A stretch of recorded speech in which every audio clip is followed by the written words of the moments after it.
করেছেন কেন পুরোটা কোর্টে প্রডিউস করা হয়নি?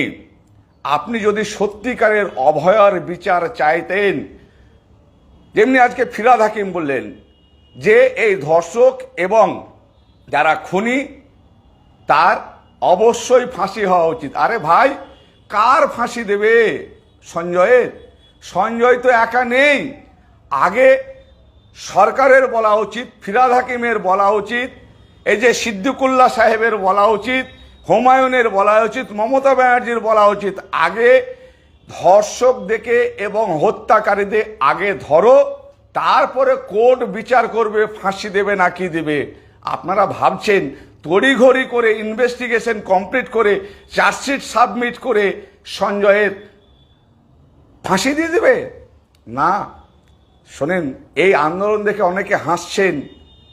ভগবান না করুক, আল্লাহ না করুক আপনার আমার বাড়িতে এইরকম অভয়াকাণ্ড যেন না ঘটে।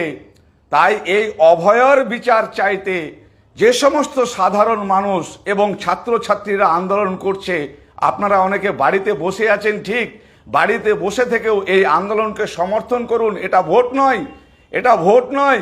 ভোট যাকে ইচ্ছা দেবেন।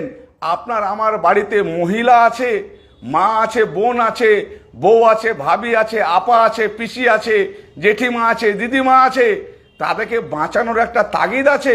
সরকার যে থাকবে থাক, আমাদের কোনো যায় আসে না। কিন্তু এই ধর্ষণের এবং এই খুনের বিচার যেন সঠিকভাবে হয়, রাজ্য সরকার আপনাকে দেখতে হবে।